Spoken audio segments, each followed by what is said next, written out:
Thank you, Reginald. Good evening, everybody. Good evening, morning. Yes, thank you. I feel highly honored to be invited to give an opening remark at this webinar organized by PGD Group and my department, the Department of Philosophy and Religious Studies, University of Nairobi. I would particularly like to thank Reginald and Danica for pushing this project forward. I'm very, very, very grateful. Now, this dialogue could not, between African and Western theorists, could not have come at a more appropriate time. As we all know, liberal democracy is facing serious challenges, especially here in Africa. And it perhaps is time to go beyond the crude atomistic subjectivism that underpins contemporary liberal individualism. As many have argued, if liberal democracy is to take root and produce beneficial outcomes in Africa, it must be adjusted to contemporary African realities, socio, economic, and political. It must also take cognizance of African communitarian ethos.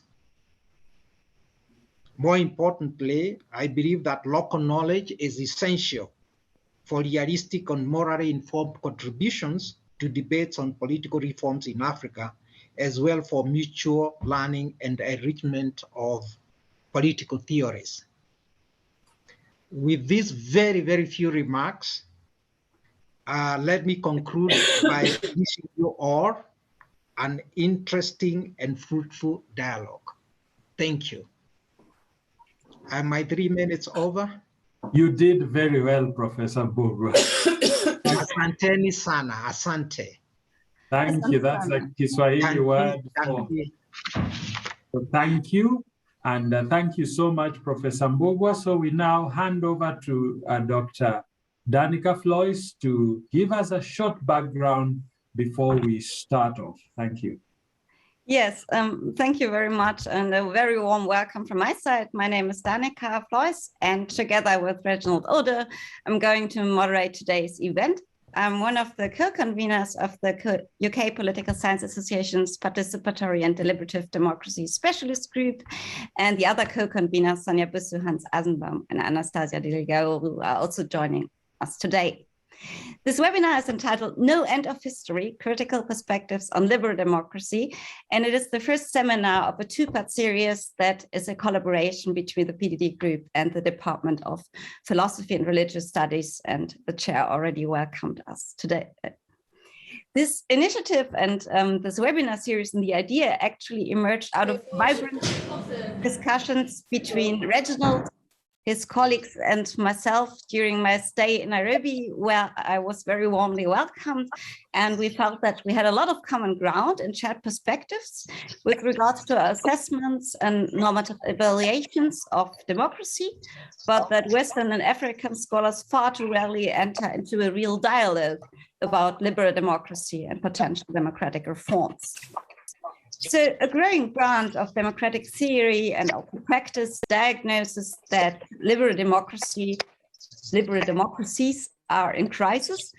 Nevertheless, academics are divided with regards to the roots of and also the potential cures for this crisis. And at present, so at least the strategies for reinvigorating democracy that we discuss in the so-called West or global North are often very much focused on situation in the global North, and thereby sideline certainly many relevant debates, debates relevant to the African continent and beyond. A growing number of African political philosophers and political scientists are taking critical stances towards practices of liberal democracy from the perspective of their own cultural and political context and backgrounds, and are also engaged in quests for alternative ways of doing democracy. And consequently, in this webinar series, what we want to do is to engage in this much needed dialogue between African and Western democracy scholars with a particular focus on democratic reform perspectives and this quest to move beyond the white and Western gaze. In this session, we will address critical perspectives on contemporary liberal democracy, while the second session, which will take place on the 27th of October, will focus on alternative ways of doing democracy. So today we are very glad to welcome 4 brilliant speakers from different continents who will give a brief input presentation of roughly 10 minutes. And after that, we are very much looking forward to lively debates, which Reginald and I shall kick off with some brief questions to kick off an exchange among the speakers. But we certainly want to quickly hand over to the dialogue with the audience as well, and encourage everyone joining us today to leave questions and comments in the chat as well. To introduce our speakers, we are sharing labor, and I first hand over to Reginald. He's going to introduce Dr. Emefiana Ezeani and Professor Deborah Woodley. That's also going to be the first 2 presenters, and then I'm going to introduce the other 2 speakers. Reginald, the floor is yours. Thank you very much, Dr. Floyce. Let me remind us all that when we are not talking, let us kindly turn off our speakers, our audio, our microphones, and our video, just so that we don't overload the system. And as soon as you need to speak, when you raise your hand or whatever, then turn on both your video and your audio. If you are in a place with a very slow connection, you should be happy to keep the video off. Thank you very much for your cooperation. Every speaker will initially get 10 minutes to present, because thereafter the speakers, the panelists will be interacting among themselves over some 4 questions that we prepared before we turn it over to those in attendance. And it's for that reason that the initial presentation will be extremely brief, and we will keep time. And our first speaker is Dr. Emefiana Ezeani. I first met him in 2017 when we were doing a project called Beyond Liberal Democracy, in search for workable or practicable models of democracy for the 21st century. The book is with the publisher. It should be out someday.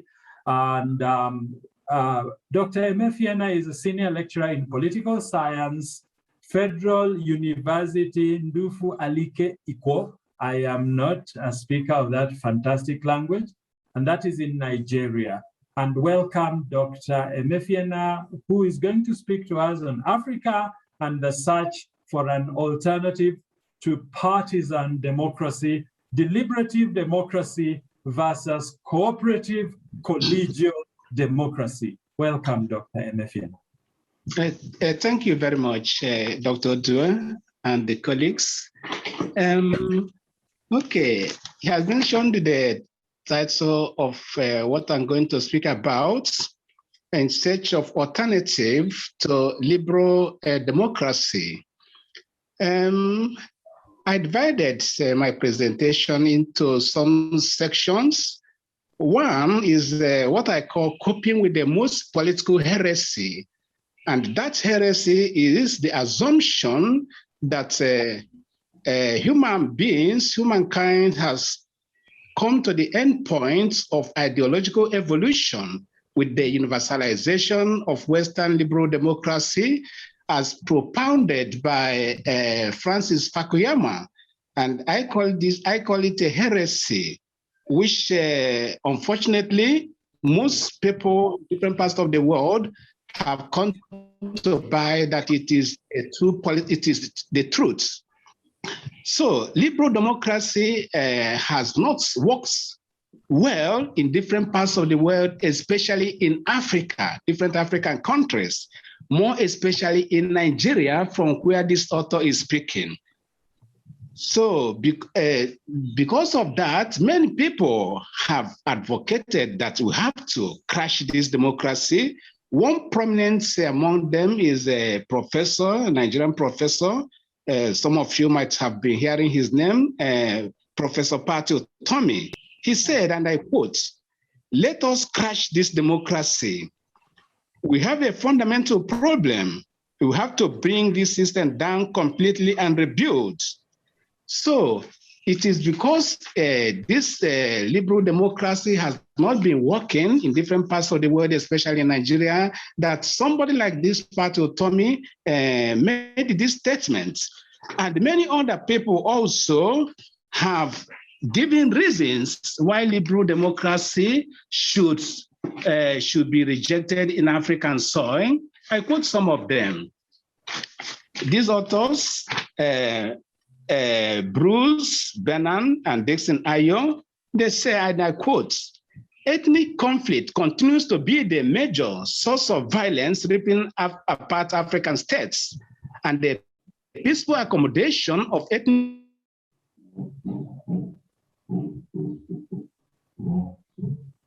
differences means that Africans have to adopt a democratic method which has the capacity to peacefully accommodate their ethnic differences.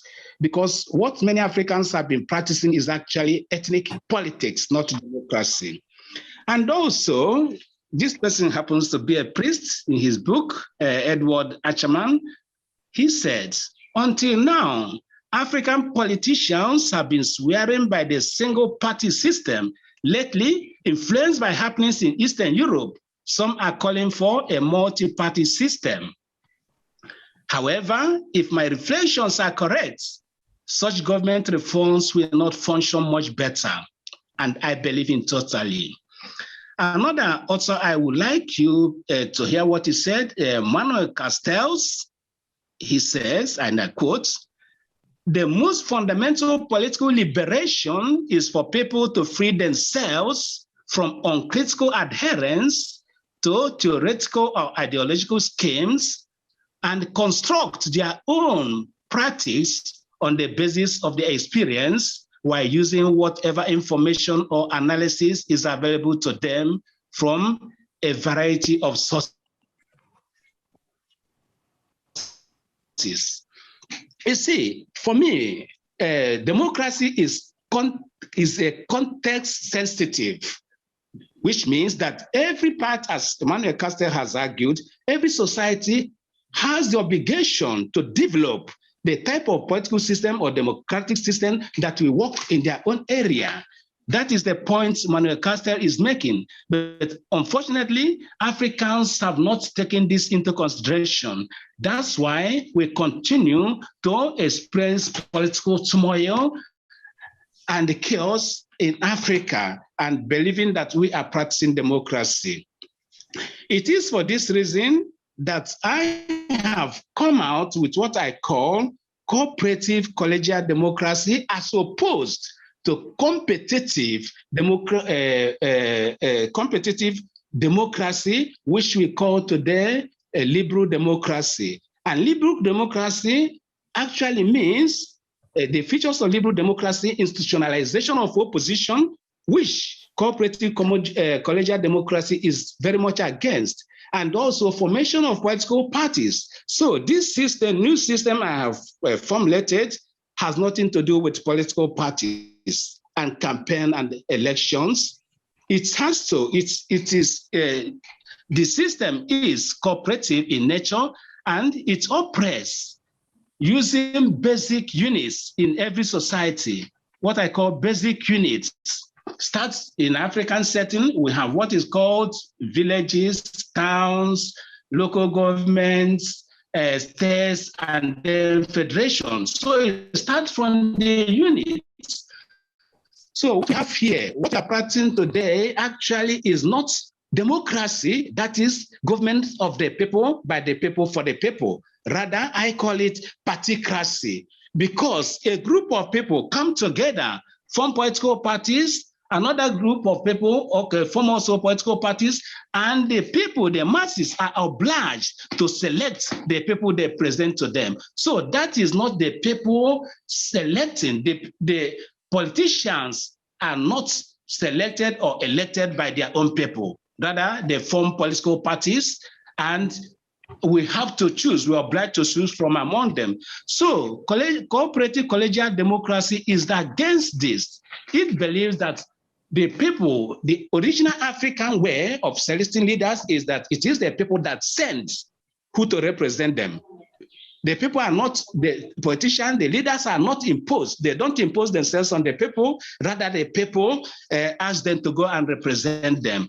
So that's why, since we have not been practicing this type of system in Africa, we have been experiencing problems upon problems in the name of that democracy. I don't know. I've spoken up to 10 minutes. Well, you have about 3 minutes remaining, sir. Two and a half. Okay, 2.5 minutes. Thank you. Yeah. Yes. So my contention then is that we have to, some people may ask, oh, has this thing worked? Have we practiced that? So until we practice that, I believe 90% that this system will work in different, not only in Africa, but in other societies where the liberal democracy is causing a lot of problems in different parts of the world. It is not only in Africa, in India, and we saw what happened in America the other time during the time of Trump and Joe Biden. So liberal democracy, what we call liberal democracy, has actually been causing a lot of problems in different parts of the world. So we have the obligation, the political and moral obligation, to devise another system where people are capable of selecting people who are competent enough to be their leaders. In Nigeria, that has not been of the role of ethnicism, ethnic politics. So you see, some people are marginalized. There's something Dr. Do and the Danica circulated. I read what you said here, which is very important. I quote, "So far, there have been few attempts at bringing the perspectives and research endeavors of Western and African political theories into a dialogue. This situation is surprising, particularly in the light of the ambition of Western deliberative and participatory democracy scholars to expand the scope and research of democracy towards greater social inclusion and social justice." Very important, towards greater social inclusion and social justice. So what we have been practicing today does not accommodate, does not promote and protect greater social inclusion and social justice. And for me also, I believe, because we have been, there's one aspect of democracy we have been neglecting. For me, democracy has two sides. One as a system, so as a system is government of the people, by the people, for the people, as opposed to monarchy or oligarchy. And the democracy also as a value, which political scientists, your don't. Time is up, sir, so please wind up. Yeah. Okay, I'm rounding up now. So another aspect of democracy as a value. So democracy as a value means actually equity, equality, freedom. So these are three important aspects of democracy which we neglect. And liberal democracy does not promote these values of democracy, especially in African context. Thank you very much. Thank you very much, Dr. Emefiana Ezani. You taught me to pronounce your name. I hope I have scored 50 out of 100. And now we are going to, of course, engage Dr. Emefiana in a discussion later, but for now we turn to Deva Woodley, Associate Professor of Politics, the New School of Social Research, New York, and our professor is going to speak to us about democracy and the politics of despair. Welcome, Professor Woodley. Thank you so much. Thank you so much for the invitation, for the opportunity to be a part of this conversation.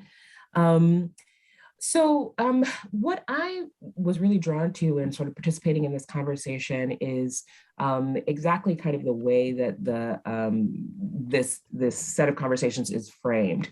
I think that the notion of the end of history, which emerged in the 1990s, famously from the pen of Francis Fukuyama, has been a source of an extremely negative source in sort of the politics and democratic politics in America and around the world. And this is primarily because the notion that the liberal democracy, the sort of ideologies, policies, institutional arrangements that were prevalent in the late 20th and early 21st century were this sort of optimal arrangement, at least in the so-called Western world, where the optimal arrangement of politics has been a source of not only sort of inaccuracy, but also because that notion became hegemonic, not only among scholars, but also among the lay public in terms of the development of sort of common sense, or what kind of the range of political debate was allowed to be, it caused a kind of disjuncture, because the truth is that liberal democracy's promises were not playing out for most people most of the time.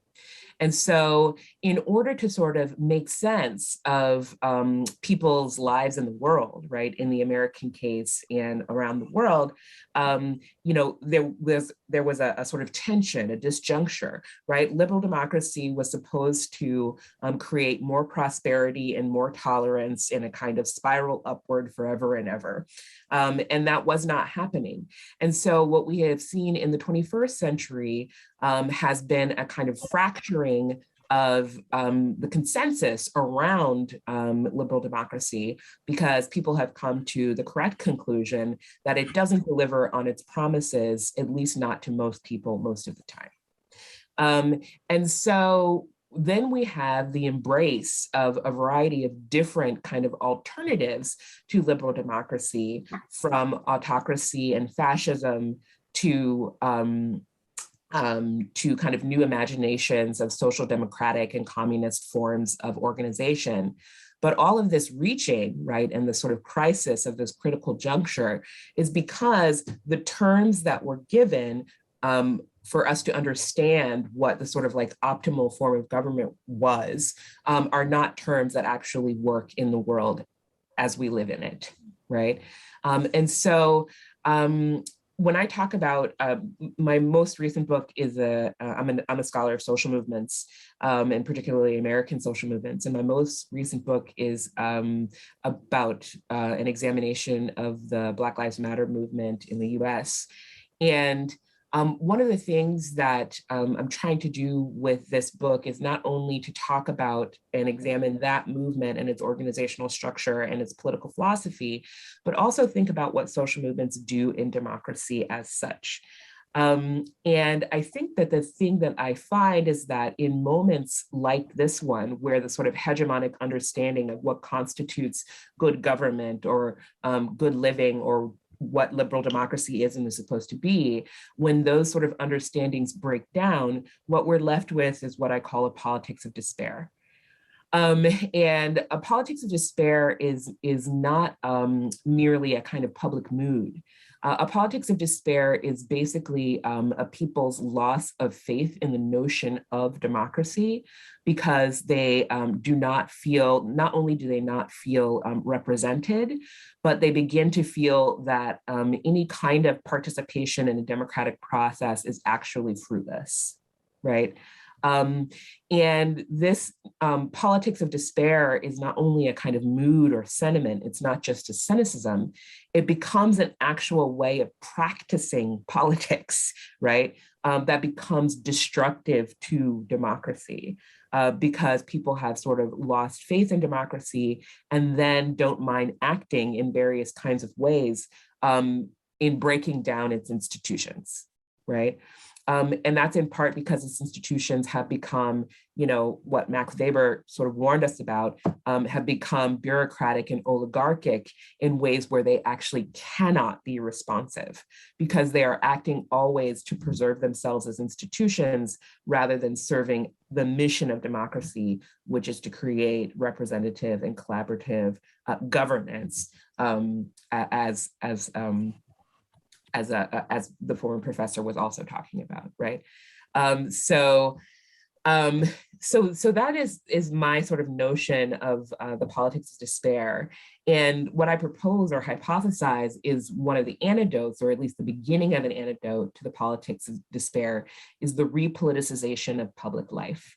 And what I mean by that is that this is the thing that social movements do really well, is that they remind decision makers, but also members of the polity themselves, that authorization for governance in a democracy must always come from the demos, right? From the populace, from the people.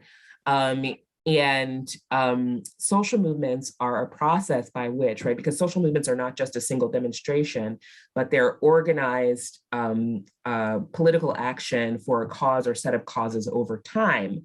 These kinds of activities not only give the people who are involved in the social movements very necessary democratic skills, right, in terms of participation, but they remind decision makers about whose authority is at issue in a democracy and where legitimacy comes from in a democracy. And it can also force political change that otherwise would not have happened in institutions that have become sort of trapped in the Weberian iron cage. So the politicization of public life is basically the way in which citizens remind themselves and decision makers that they are political actors, and it is with them that the possibility of political change and democracy itself rests. My argument about the politics of despair and the politicization of public life may also kind of bring to mind Sheldon Wolin's notion of fugitive democracy. Part of what I'm trying to argue is that social movements are not fugitive democracy, they are democracy itself, right? And that they are a feature, not a bug, and that they are not sort of fleeting, but they are a permanent feature of any kind of functioning democracy. We should think about social movements and the repoliticization of public life as normal parts of the sustenance, right, of any democracy. Because we can also see historically that anywhere there has been democracy, there have also been social movements. And so we should think about it systematically, I mean, as theorists of democracy, as a kind of fifth estate, right? As a kind of institution of the people, and a way for people to not only provide a check on institutions that are not representative, and have stopped serving the function of implementing or trying to implement the wills of the people that they are trying to govern, but also as a way for the polis, the demos, to learn their function, right? To learn their responsibility and what participation in a democracy, what self-governance actually is and means. Because one of the things about the politics of despair is that what it causes is not only a kind of lack of belief in decision makers, it causes a kind of forgetting about the power of the people, right, as it were, to intervene in decision-making of the people whom they have elected, or the people who have come to power in decision-making positions, and also to shape the political agenda, right, and also to influence political parties and how they do their business. So I think that, for me, the beginning of an antidote to the problems and the crisis of liberal democracy is to repoliticize public life in such a way and often through social movements, that people begin to imagine a different kind of arrangement of institutions, policies and power sharing that can serve as a 21st century model of democracy. This is necessarily a creative and imaginative process, but it is certainly the case, I think, empirically, we can look around and see that the arrangements of the 20th century cannot serve the needs of the 21st century. So the notion that it's possible to sort of go back to a time when things were better, right, or better arranged, I think is misplaced. And instead, through the work of the repoliticization of public life and through the collaboration and debate and engagement of polity members, right, in particular nations, but also globally and around the world, we have to engage in a process where we say to ourselves and each other, what does it mean to live together and to govern ourselves together? What are the kinds of institutions that we have to unmake and remake in order for that to be possible and in order for that to happen? I think that this is a conversation that has to take place both sort of locally in our own sort of localities and states, right, and nations, but also globally as a more theoretical conversation where we sort of talk about the things that we need and want out of our arrangements of self-governance in the 21st century. So for example, I think that one of the things that has come out— Professor, your time is up, just wind up, please. Yeah. Okay, so one of the things I think has come out of the Black Lives Matter movement in the US case is this notion of a politics of care, which is based on human flourishing.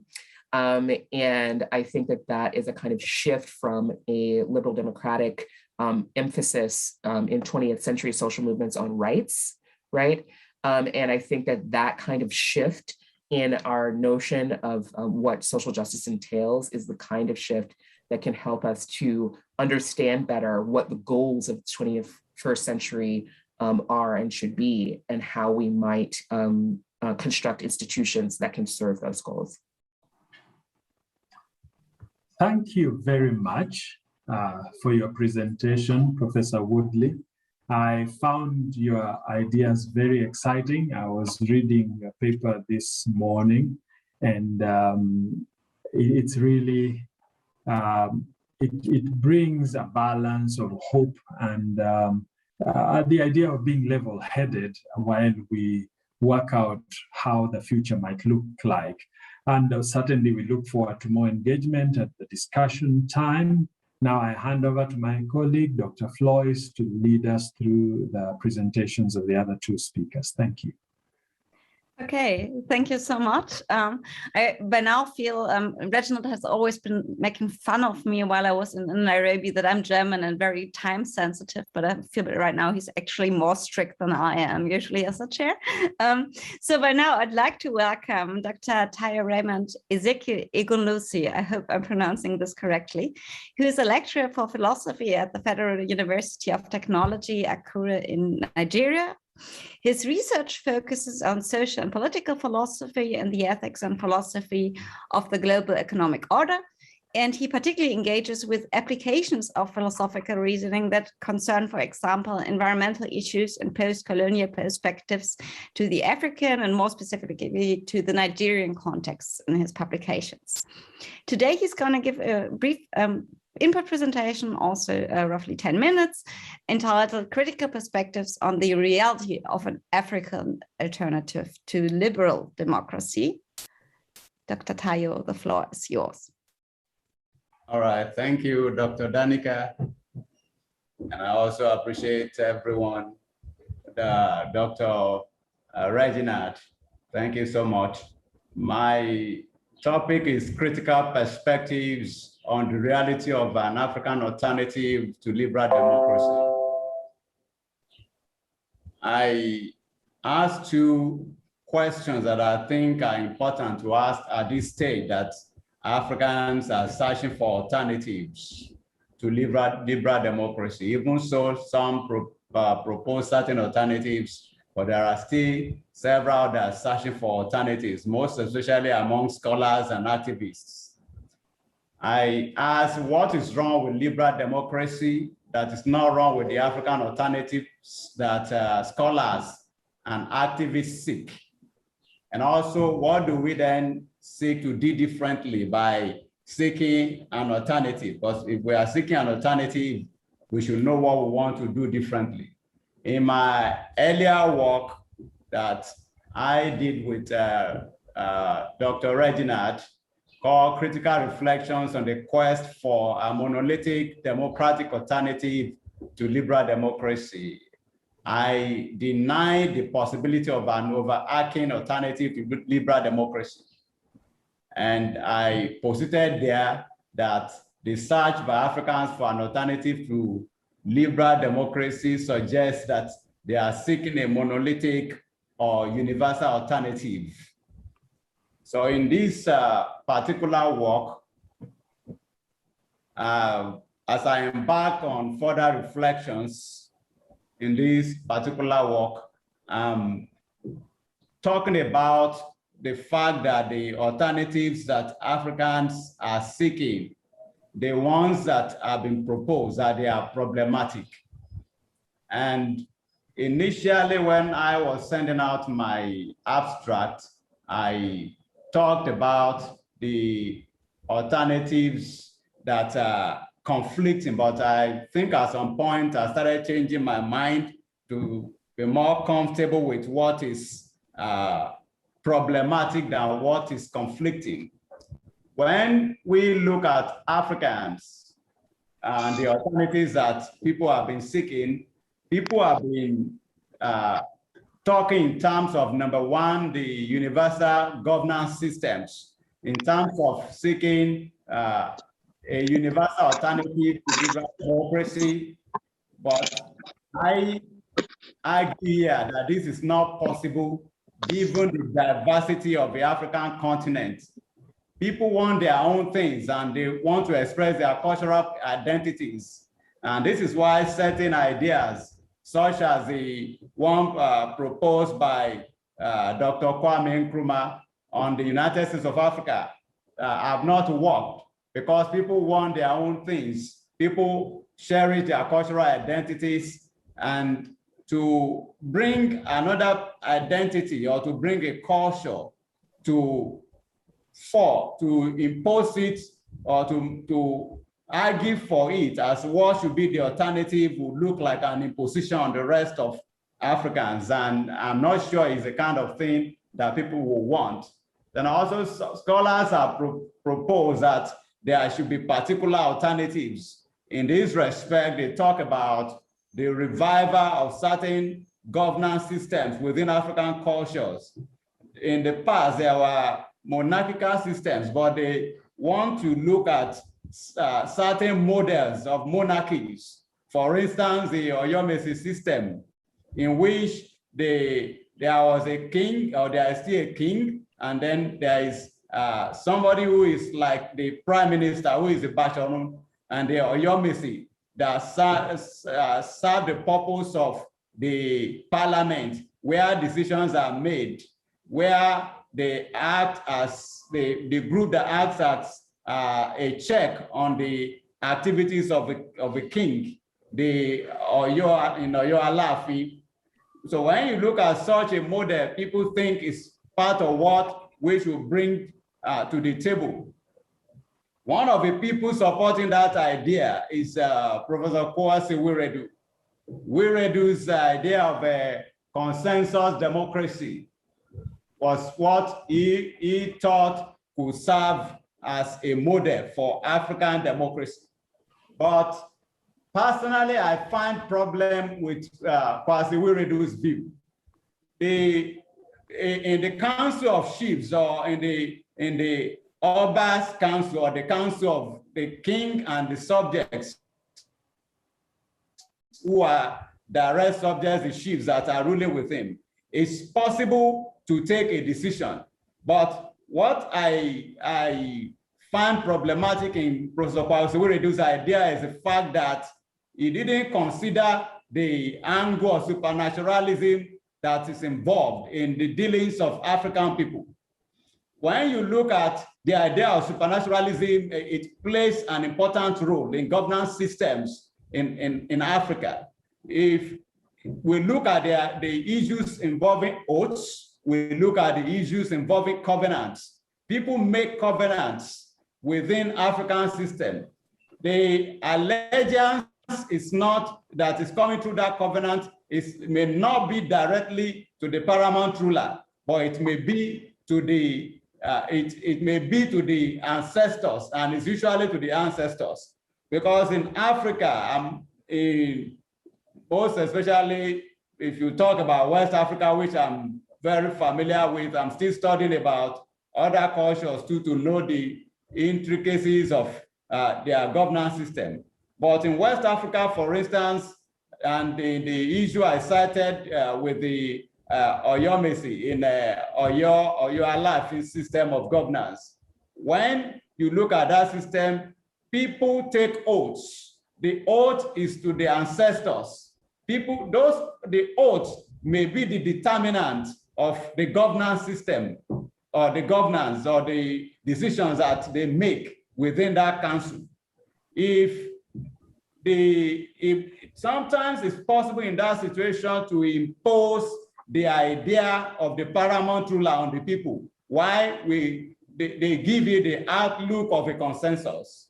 That's one instance. It's also possible for the people to have somebody who is a charismatic person or a dominant person in that society, who is even a threat to the Oba or the king, who can give him problem and or take certain decisions that the king cannot even reverse, which has happened in the past, where the Basharun, who is the prime minister, because of his influence, has been able to depose 2 or 3 Obas at a time in the past, within the last 300, 400, 500 years, before colonial rule and before the present era of democracy.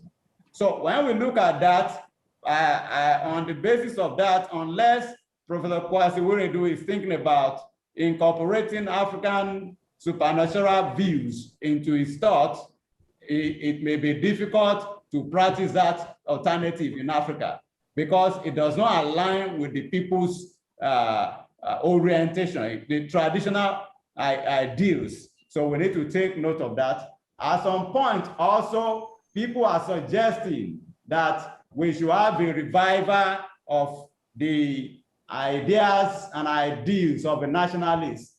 People who have governed in the past, people like Kwame Nkrumah, people like Jeremiah Obafemi Awolowo, people like Julius Iyerere, and some of them that had prominence in being able to put forth ideological positions that were used in Africa. For instance, when you look at... you have 2 minutes left. I'm going to be strict on time now. Thank you. All right, let me round up this way. From my research, I noticed that most of the ideas of the African nationalists center around African socialism. And when you look at African socialism, it fails primarily because, number one, it doesn't align with the people's orientation. It doesn't align with their cultural, the things that underpin their culture, their belief system, their orientations. And that's one instance. You cannot bring an idea that is foreign and impose it on the people and expect them to accept it. And also, when you look at it, the African communalism also fails because of the tendencies for elitism. Most people that you see among the leaders, after some time, they are the ones promoting themselves and lauding their views and imposing their ideas on the people. Maybe with the exception of Obafemi Awolowo, who had ideas of education that were practiced in Nigeria, most especially in Western Nigeria. who also was concerned about the people's welfare and was able to educate many of the people. There are problems with most of the views under African socialism, and I don't think it's the alternative that should be that is needed at this period. Thank you. Thank you so much. I think we'll have a lot to pick up on from this presentation. And now I would love to welcome, I'm gonna welcome Professor Kevin Olsen, who is a professor of political science at the University of California in Irvine in the US. His work in political theory focuses on the cultural basis of popular politics and engages theories of post-coloniality, post-structuralism, and critical theories. And among many journal articles, he has also published two great monographs, The Power of the People and Other Myths of the Modern Age, and Reflexive Democracy, Political Equality and the Welfare State. The first one with Cambridge University Press and the second with MIT Press. Today, he's going to speak about the weight of words, post-colonial histories of the public sphere, and offer insights into his, I think, upcoming book and ongoing research project on the history of the public sphere. Thank you, Danica. Yes, that's exactly right. And I'm thrilled to be joining all of you. Thank you very much for inviting me. And it's wonderful to meet so many colleagues whom I haven't met before. So I'm really happy to be here. So as Danica said, my topic is called The Weight of Words. And I'll start off just by explaining that a little bit. What I mean by the weight of words is a phenomenon that plays out around us every day, yet it's one we rarely recognize. And so when I refer to words here, my point is to some extent literal. I'm talking about what a person says, his or her discursive contributions, opinions, and utterances. But I also intend a broader meaning in this phrase, which would extend to forms of participation and action in general as well. So that's words. Now, weight, in contrast, is much more metaphorical. And by this, I'm trying to indicate value or worth. So the weight of words then is the seriousness with which a person's words are taken, the legitimacy of their discursive contributions, the value that they're attributed in dialogue. And so really what I'm trying to locate here is a phenomenon that I think plays out across many of the democratic modalities that my co-panelists are just talking about.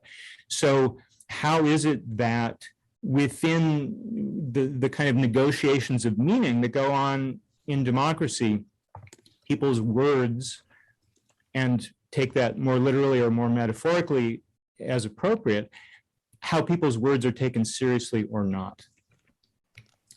So it shouldn't be surprising that different people and their words are attributed different weights. And we see this around us every day. The tweets of important politicians become instant news, while the social media of almost everybody else is taken as random chatter and background noise. The smallest misfortune of a famous celebrity becomes a cause for detailed interviews, while the pleas of the most desperate are scrupulously ignored. Scientific discourse carries enormous weight in certain circles, but it's strenuously delegitimated in others. So all of this is nothing new, yet I think we very often fail to thematize it or even give it serious consideration. Now, I like to follow the French sociologist Pierre Bourdieu in talking about the weight of words in terms of their legitimacy. And by this, what I mean is the deference and consideration a person's words are given, the extent to which she or he is considered to be authorized to speak. Now, correspondingly, we can also talk about delegitimation, the way a person's words are discounted, not heard, or ignored. Certainly in democratic theory, but also I think more broadly, we tend to think of the weight of words as rooted in reason. We consider the merits of various contributions and select the best one. So the phrase that's often used is the marketplace of ideas. Yet the weight of words is most often based on identitarian considerations. So the value of a person's words is often determined by the value attributed to the person in the first place. And Bourdieu insightfully identifies this phenomenon in terms of class. showing how people of different social classes exercise greater or lesser influence based on their identity. Now, as I said, I'm very taken by his analysis, and I think it's quite wonderful, but I also think it doesn't go nearly far enough. People of specific types, not just classes, but also genders, races, and geographical locations, tend to be accorded more or less legitimacy than others. Feminists have done some important work analyzing this phenomenon in terms of gender. They've identified the tendency of men's words to be accorded greater worth than women's, and women's contributions to be correspondingly devalued. However, there is literally an entire world of investigation left to be done here, describing the ways that racial, ethnic, and geographic dynamics play out in the weight of words, and the ways the words of some members of society and the residents of particular parts of the world are accorded greater legitimacy than those of other people and other locations. My current research traces the development of these global differences in the weight of words. I'm specifically interested in their colonial and post-colonial history and the ways that this history developed into the forms we see around us today. And so when I say research here, I'm talking in very concrete terms about archival research, specifically in the French colonial archives in Paris and Aix-en-Provence, most generally. Now, this research has most recently resulted in a book manuscript called Subaltern Silence, a post-colonial genealogy. And that's the work I'm drawing on today. The early history of democracy, I'm trying to show in this book, is often portrayed as a purely European one. In this story, oppositional public spheres began to undermine the dominance of the monarchies in general across Europe in the early 18th century. These domains of democratic discourse took form during the Age of Kings, and then we're told that in spite of efforts to silence them, they eventually provoked the democratic revolutions that pushed monarchy out of the way. I want to show, though, that this history is deeply one-sided. It's a triumphal, self-congratulatory history that ignores many problematic aspects of the development of democracy. The rise of institutions like the democratic public sphere, for instance, is also at the same time the history of European colonialism. As such, it has a fairly dark and troubled past that continues to haunt it today. Institutions like the public sphere were extended into the colonies and served important purposes there. To some extent, they were vital in propagating new ideas. So in the Caribbean colonies of the 18th century, for instance, this included ideas of democratic government and the abolition of slavery. However, it also included the use of print media like the newspaper as a tool of domination and subordination. When the first newspaper was instituted in colonial Saint-Domingue, which is now Haiti, in 1764, for instance, it immediately became a way to coordinate the surveillance and pursuit of fugitive slaves. More broadly, the public sphere became the vital arena for the development of racial thinking. In the French colonies, this began with French slavery laws in 1685 and continued on through the casual, everyday development of racial thinking in colonial discourse during the next century. This is particularly important because such thinking placed different values on different kinds of identity. It became, in a very real and concrete way, the origin of different notions of legitimacy and illegitimacy for the discourse of particular kinds of people. The weight of words took on racial and geographical dimensions as a result of this history.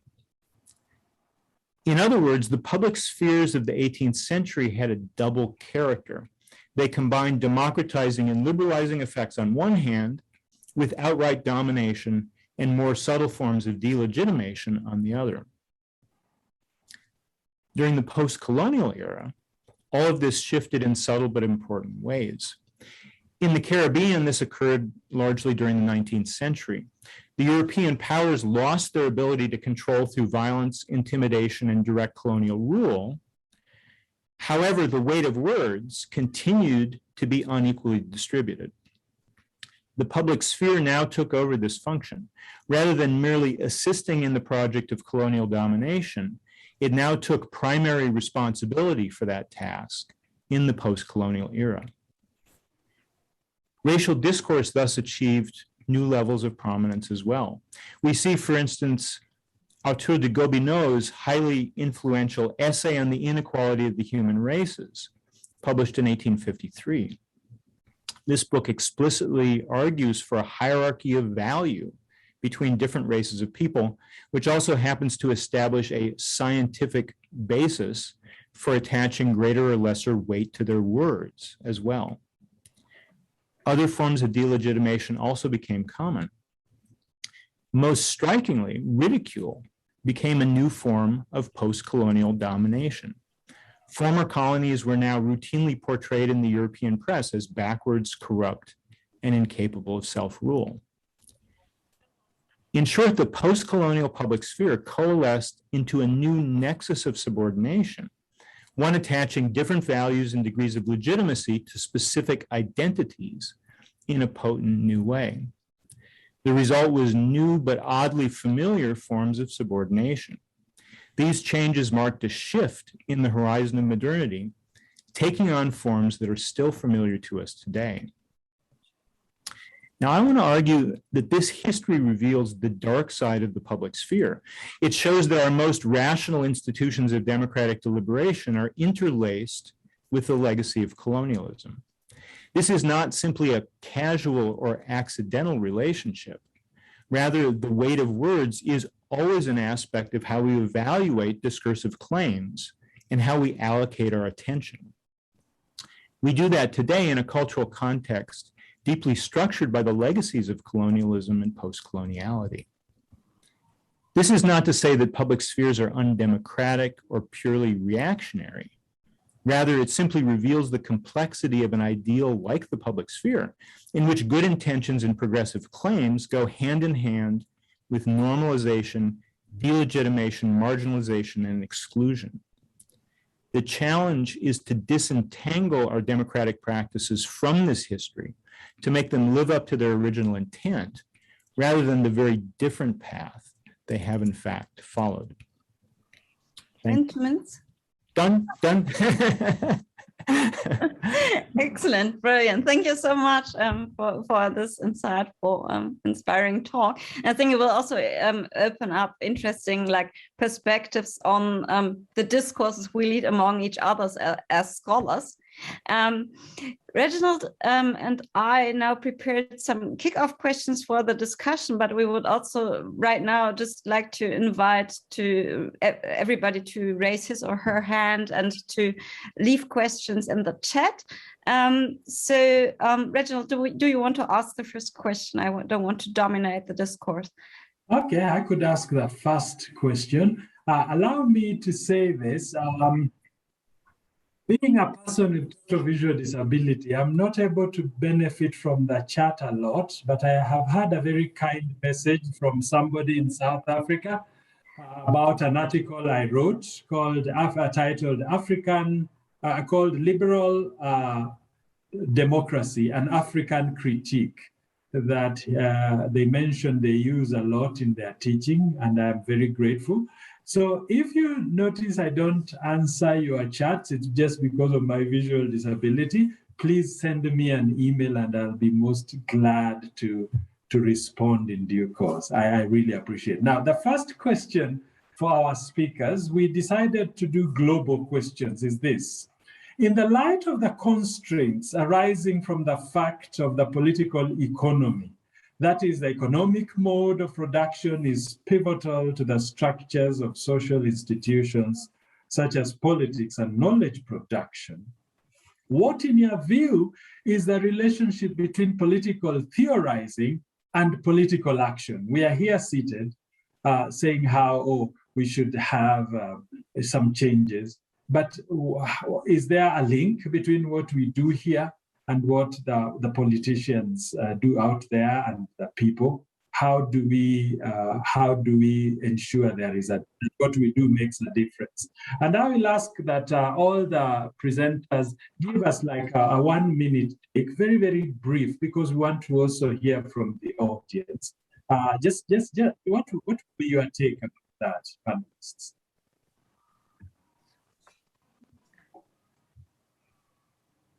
Deva, do you want to start?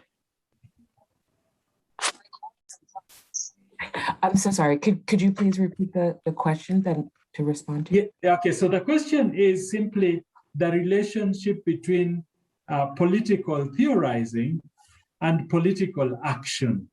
Does our theorizing as scholars have an impact on politics on the ground? And if so, what is the relationship?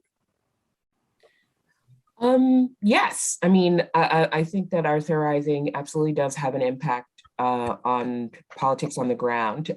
Not all theorizing, but some of it. Here's the thing about social movements is that they're actually very intellectual when they persist over time. So, you know, most social movements spend a lot of time reading theory. You know, in addition to reading history and, you know, any empirical examination of social movement will report that they had reading groups, that there were discussion groups, that there were workshops where people were sort of learning the history of movements that came before them and the theories of liberation that can guide them to the future. So I think there is an interaction. It's not necessarily a one-to-one correlation of contemporary theoretical scholarship with movement on the ground, but it is absolutely the case that people are engaging with ideas and creating ideas as they you know, are doing political action. I think it's important to understand that people who are involved in social movements and long-term political action are also political theorists. They're just coming from another side of the praxis. And so an engagement between people who are acting in politics and scholars who are thinking through politics, I think is one that's very fruitful.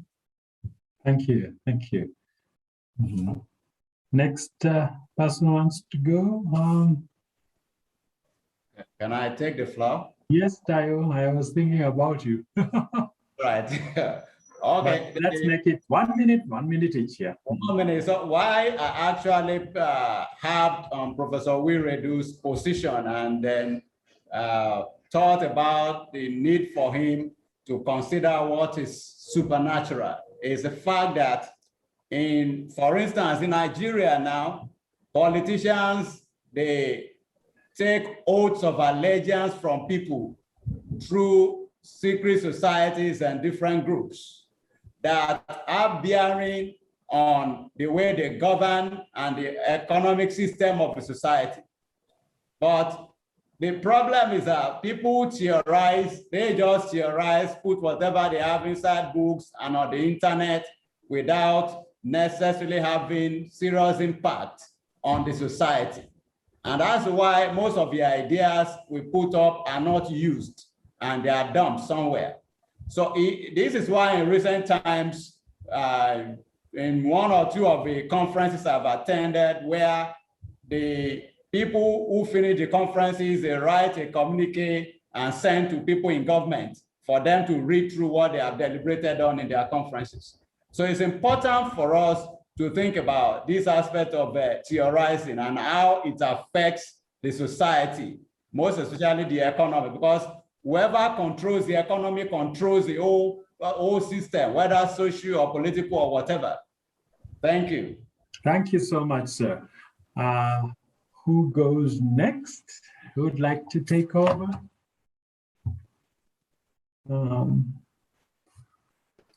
Yeah. Viviana, do you want to go next?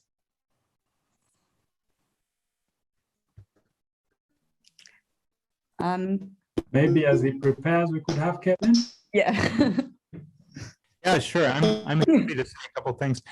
I mean, I guess I see a lot of times, I think theorists tend to have this idea that, you know, I sat in my study for a long time. I worked out all the problems. I came up with a solution. And now, you know, why isn't anybody paying attention? And so I think we have to resist this temptation to think that, we have a special privilege to kind of go from thought to action and from action to change right away. I mean, I guess I would say I think there is a big effect in the kind of work we do, but it's much more slow and kind of osmotic. It's the way, that it gets slowly taken up in political culture in various forms. And, it affects how people think and ultimately, therefore kind of broader processes of democratic change. So I think it's the way that we can kind of connect with political culture that's most important. I certainly in the United States, though, I mean, one of the big problems we have is, there's political culture and the political system are sometimes very separate. And so we're actually, in the US, we're kind of locked into particular forms of politics by our Constitution that sometimes resist change and require a great deal of force to actually do anything about. So, but I am kind of quite satisfied that their ideas do make their way out into the broader culture in a certain sense. Thank you. Thank you, Prof. And now, Efiana, very briefly, what is your take about the relation between theory and practice in politics?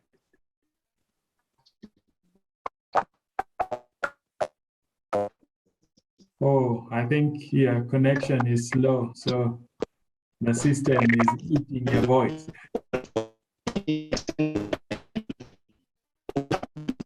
Sorry, we can't hear you, Dr. Emefiana. The connection is bad. So no, we can't hear you at all. The connection, I think, is a bit slow. Maybe we just...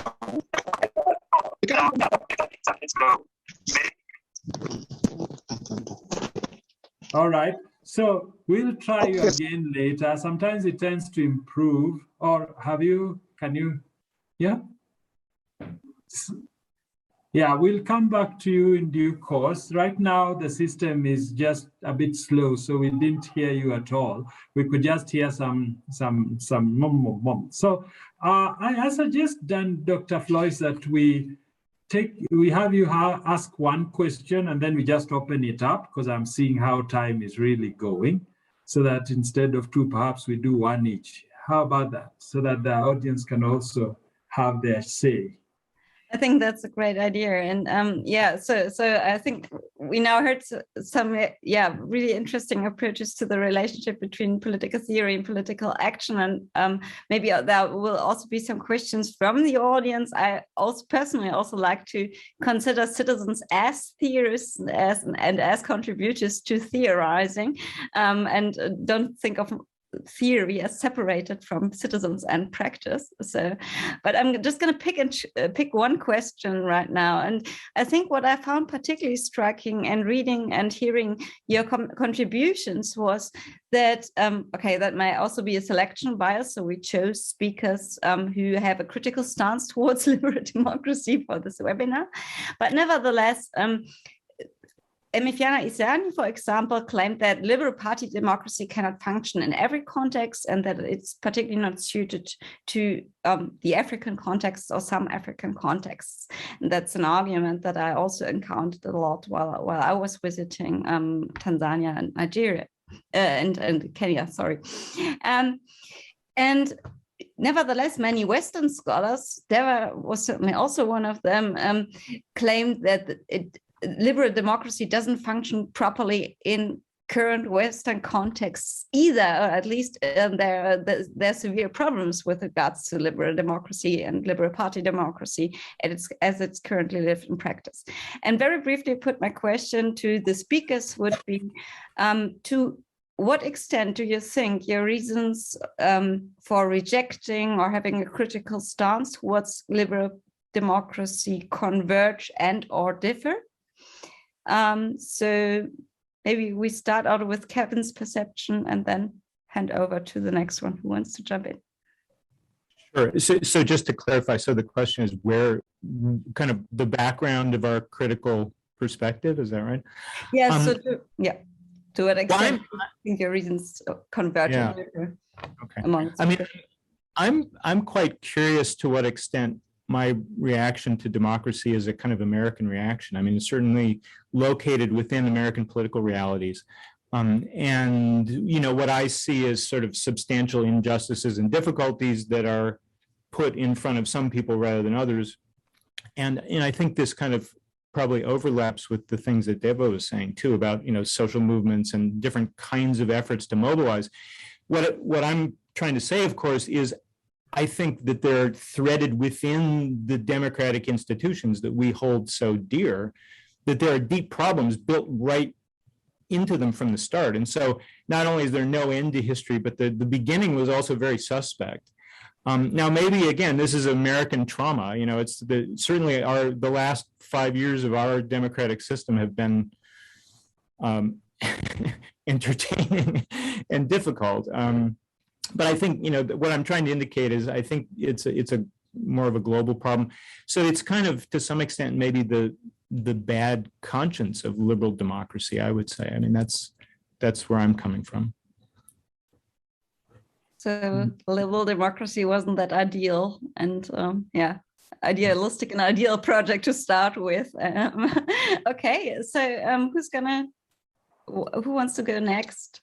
Emifiana, is your connection working?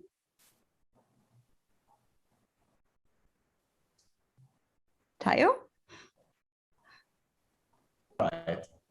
If I get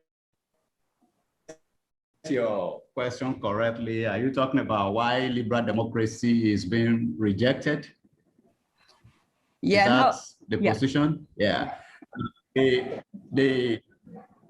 Let me use the African experience as an instance. When you look at liberal democracy, maybe the liberal in it is a problem it has, in that it allows people to do things that are antithetical to the general interest sometimes. And it also allows the people at the ends of affairs to hijack the government and then operate without due consideration for the interest of the people. And where that happens, there's tendencies for oppression and corruption is on a high scale. People are bound to reject that. But the unfortunate part is that people are cooperating with the people that have hijacked their futures to be able to fulfill their intentions, while at the same time they gain and then collapse the entire social system. And this is a problem. Thank you. Deva. Can I ask you a question?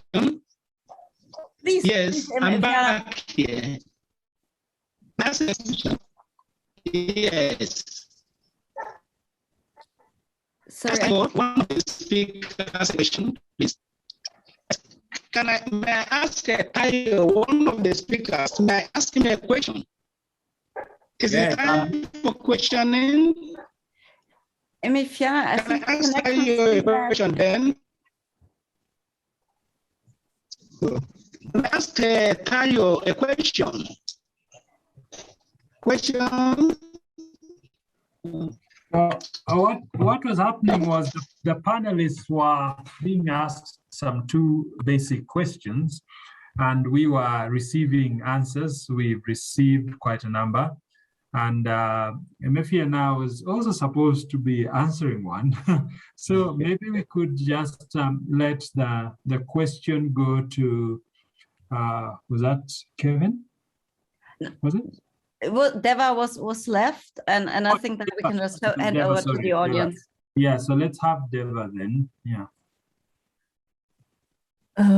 Okay, so I actually just want to agree with Kevin in that liberal democracy, okay. So my sort of perspective on liberal democracy comes out of the tradition of American pragmatism, right? So there is liberal democracy was mistaken in the beginning, thinking that it could possibly create a set of institutions and norms that would be perfect procedurally and good for all time.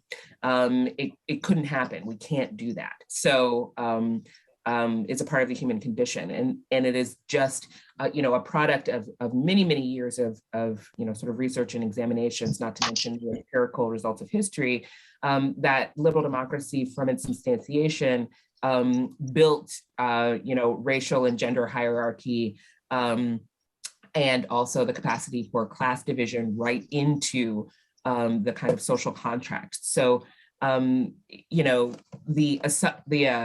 assertion of the end of history and end of history was always already a somewhat absurdist claim, but it became a hegemonic claim. And so I think that our challenge right now is, in the American case, but also globally, is disconnecting the liberal from the democratic, honestly, and creating a form of democracy that serves the needs of more people more of the time in the 21st century. Thank you so much. I would love to hear from the audience now, and I encourage everybody to raise his or her hand and or to leave some comments in the chat when the connection is too. Is there me? Can I hear now? May I ask a question, please? Please. Can I ask a question? Can I ask one of the speakers a question? Yes, sure. Hello. Yes. Okay, I can ask a question now. Yes. Hello. Please. Can you hear me? Yes. Oh, okay. This question is directed to Mr. Tayo. He talked about some nationalists trying to give Africans their own version of democracy that they thought would work. And he said that they were trying to impose their own ideas. So, and he said he believed what Devan spoke about. She talked about political despair, which she knows is what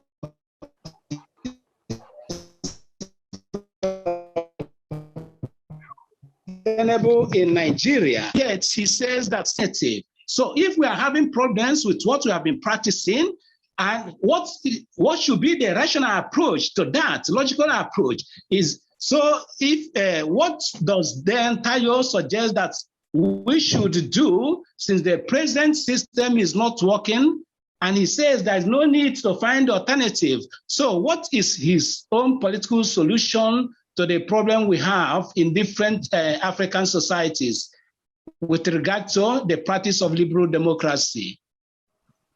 All right, I've respected this question.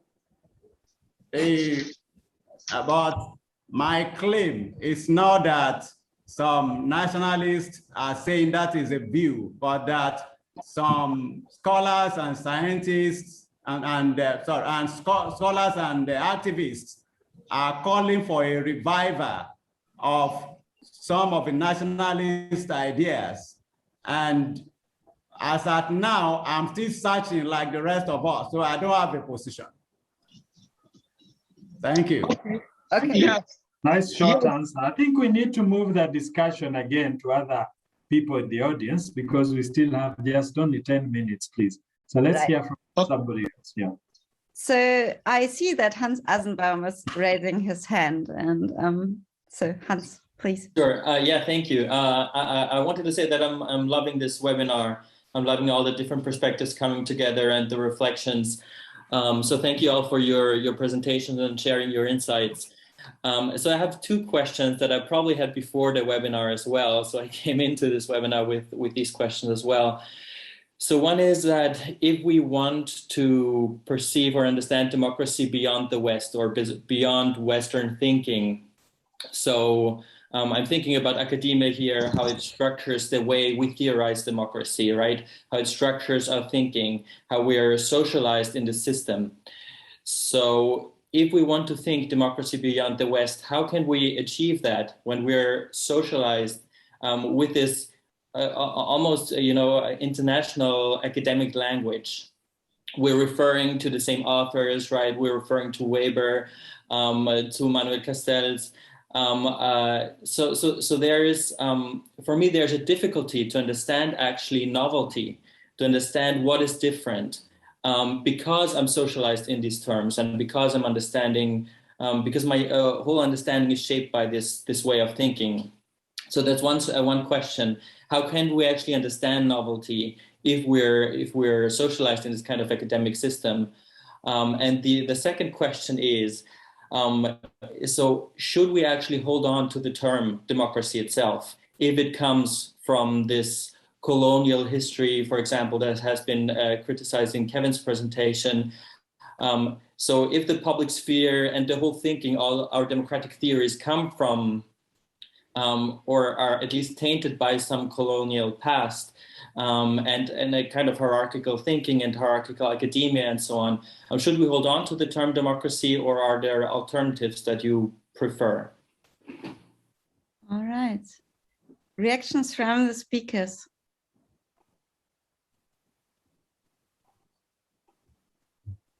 Kevin, maybe you want to react.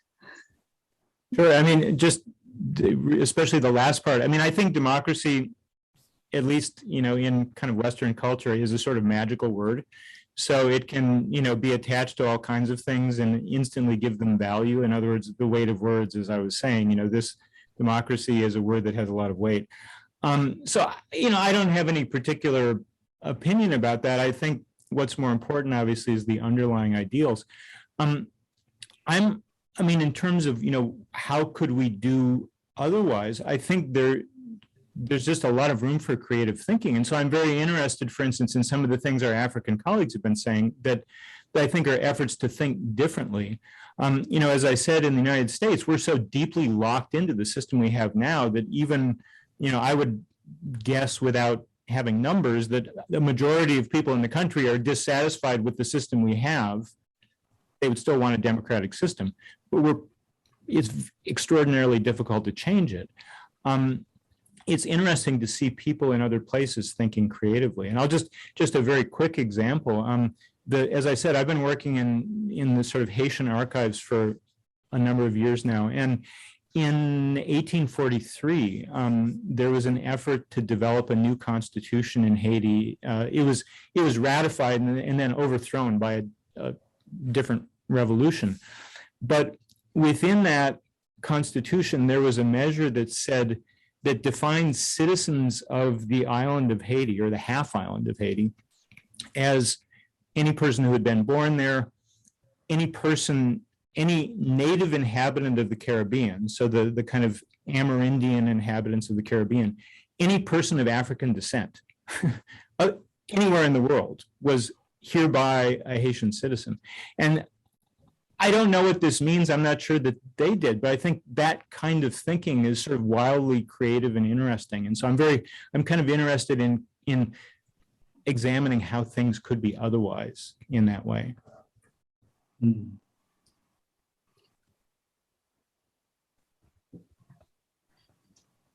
Reactions from other speakers to Hans's questions.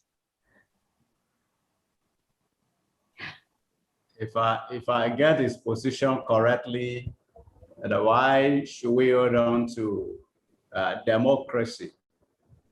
Am I right? Yeah.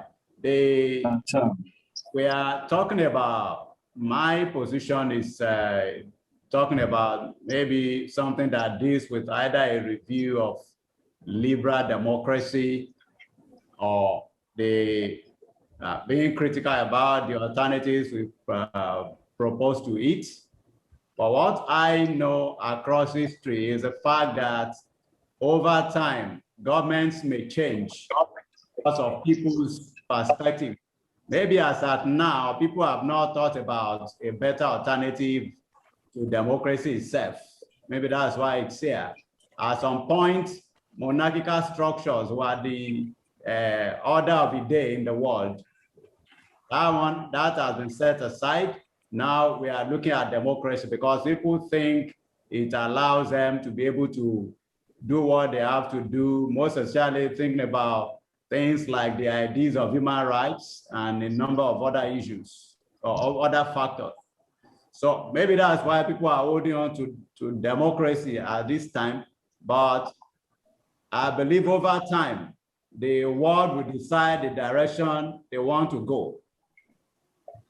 That's my answer to it. Okay, great. Thank you so much. Deva Woodley will have to leave us in a second. First of all, I would like to thank you on behalf of all of us, I think, for joining us. And you have to leave in exactly 3 minutes. So is there anything you want to say right now, or do you just want to say goodbye and leave us? Yes, thank you so much for the invitation. Unfortunately, I have another something at 11:30, so I have to leave now, but I have felt really enriched by these other perspectives. And I'm actually particularly taken with the notion of theorizing the supernatural into a democracy and what that means. I don't think it's only relevant in the African context. I think that we can see in the American context that there is a lot of thinking that we could take more seriously in a different way.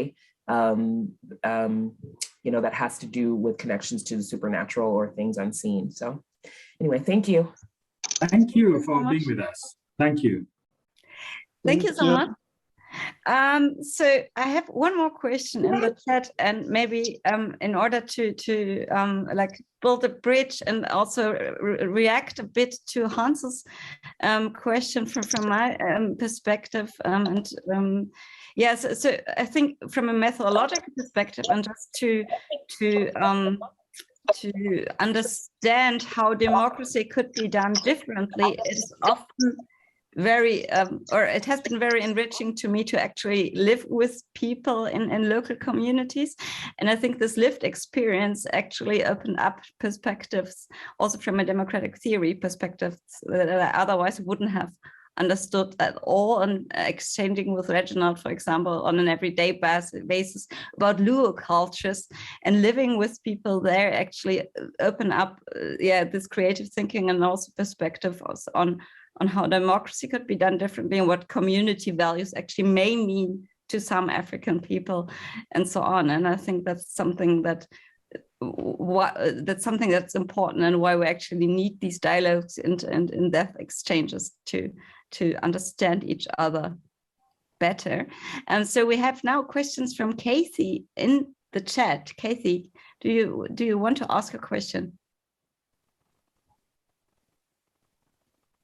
I'm sorry, but I've got to leave now. I've got another meeting now. I'm really sorry. It was very interesting, and yeah, lots of things to think about. Thanks a lot. Sorry. Thank you. Thank you. Okay, that's great. Well, I don't know whether that was the question about confusing elections and democracy. And I would say, I think the champions of liberal democracy are the ones who usually equate the two. I don't know what the panelists have to say, but that question came through. The question that electoral politics and liberal democracy are often being confused. Yeah. Okay. Great. Thank you so much. I think one of the questions that Kathy posed will also be relevant to our upcoming webinar that engages more with alternatives perspectives on democracy and institutional alternatives to liberal democracy, which will take place on the 27th of October, where we will debate, concrete alternatives to the way democracy is currently practiced, both in the global north and in the global south, or in the Western and African context, however you want to frame and put it. I would like to thank all speakers joining us today for their insights and contributions. And I think I'm going to hand over to Reginald for the final comments. But I think it was very interesting to hear these different perspectives and different contributions from diverse contexts. And it's a dialogue that we probably need to continue, and where we also need to find a shared and common language to understand each other properly. And so that's probably also a project for the future that we need to embrace. further on. Yeah, thank you so much, Dr. Floyce. I guess our time is really up, so that there isn't much we can say, but we say thank you for making time to be with us. We have been thinking about the fact that there is no end of history just because the West won the Cold War. And in fact, one Nigerian scholar said that when the Berlin Wall and generally the East was vanquished in that particular war, that was not the end of history because human beings did not stop thinking. They continued to think, and that alone means that history goes on. And so we thank you most sincerely for being with us, and we hope you can join us on 27th October, same time, when we shall be presenting another webinar to build on this one. Thank you very much.